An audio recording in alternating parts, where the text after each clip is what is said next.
Selamat siang. Kita ketemu lagi di kuliah yang kedua yang minggu lalu karena kita libur ya 1 Mei.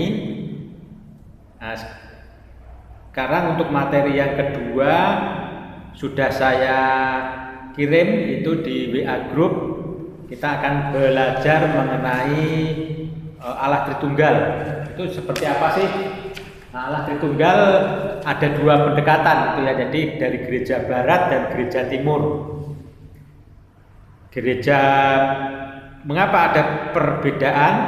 Itu kan sebenarnya dulu waktu Konsili Nisea 325 tahun 589 di gereja barat ada pertentangan atau penetrasi gereja atau paham Arius. Nah, untuk menekankan bahwa ada Allah Tritunggal itu sangat kuat, maka gereja timur pada tahun 589 menambahkan kredo yang disebut kredo Toledo ya, Konsili Toledo. Nah, tapi celakanya bahwa Konsili Toledo ini hanya sepihak, tidak menyertakan gereja timur. Maka terjadi 2 pendekatan. Yang gereja timur itu yang asli tahun 325. Sementara gereja barat ada penambahan 1 kata. Jadi bahwa Roh Kudus itu keluar dari Bapa dan Putra di Konsili Toledo. Sementara di gereja timur tetap dengan Konsili Nisea tahun 325, jadi bahwa Roh Allah itu Roh Kudus keluar dari Bapa.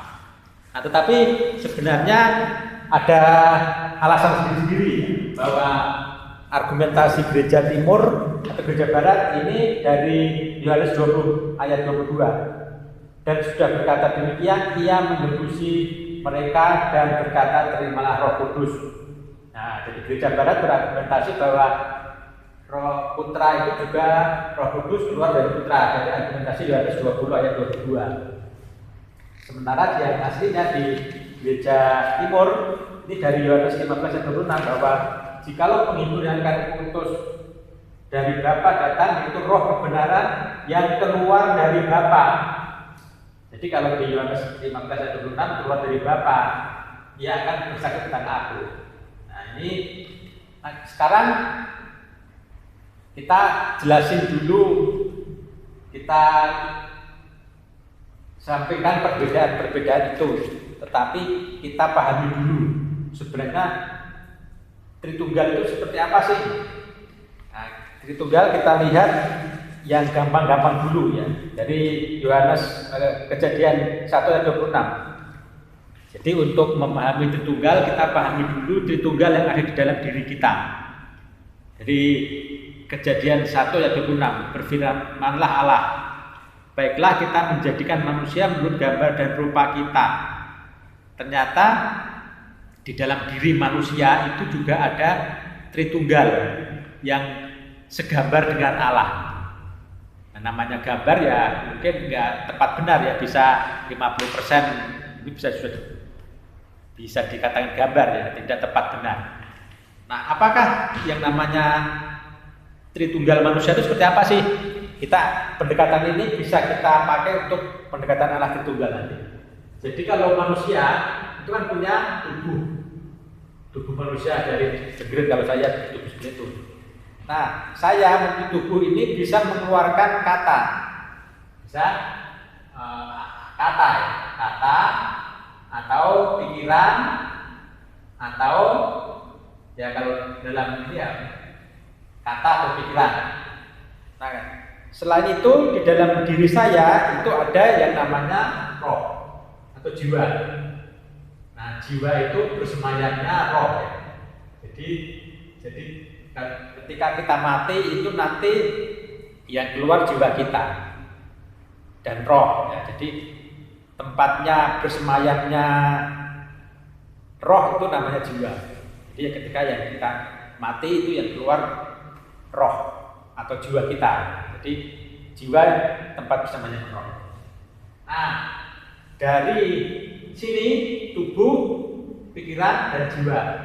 Maka saya mempunyai Tritunggal manusia. Jadi manusia itu mempunyai gambar Allah juga, mempunyai meskipun sudah kumal. Oke, sekarang kita akan beralih ke Tritunggal Allah.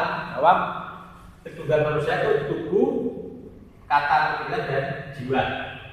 Sekarang kita manusia ini kita alihkan ke Allah. Allah itu seperti apa sih?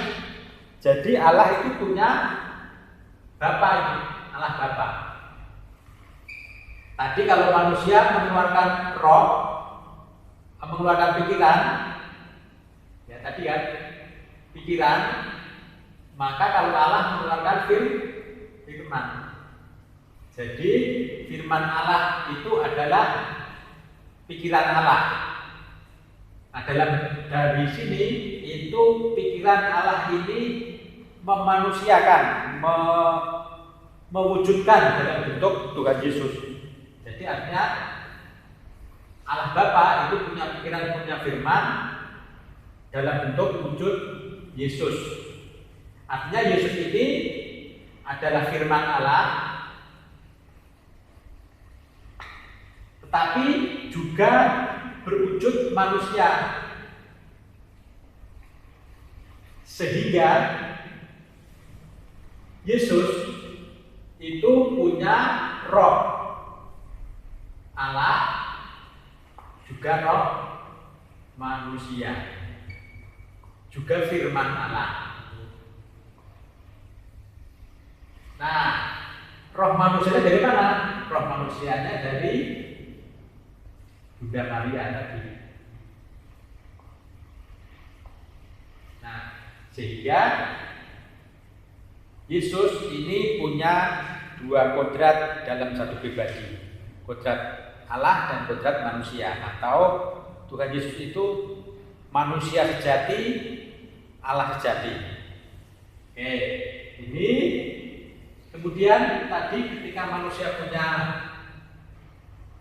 jiwa, maka manusia Bapa ini juga mempunyai roh yang dikeluarkan, namanya Roh Kudus. Nah, inilah sekilas gambaran tentang Tritunggal yang kita pelajari. Sebenarnya sangat gampang ya, bahwa Allah itu mempunyai Tritunggal, itu berarti firman dan Roh Kudus. Begitu sekilas mengenai kuliah kita. Nanti kita akan membahas lebih dalam Yesus itu siapa, Roh Kudus itu siapa. Tapi pemahaman ini kita pahami dulu yang paling awal untuk mengetahui Allah Tritunggal itu. Nah, tetapi kelebihannya bahwa kalau manusia kan antara roh dan tubuh dengan pikiran kan jadi satu. Tapi kalau firman dan Roh Kudus ini bisa mempunyai hidup sendiri. Nah, begitu sekilas dari kuliah kita. Nanti kita akan lanjutkan ke yang lebih dalam lagi mengenai mengapa Allah menciptakan manusia, mengapa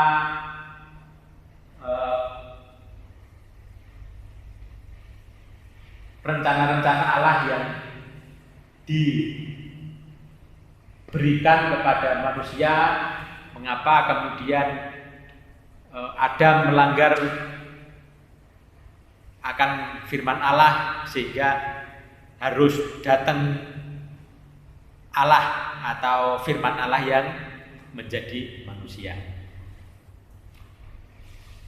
Terima kasih untuk kuliah pada pagi hari ini.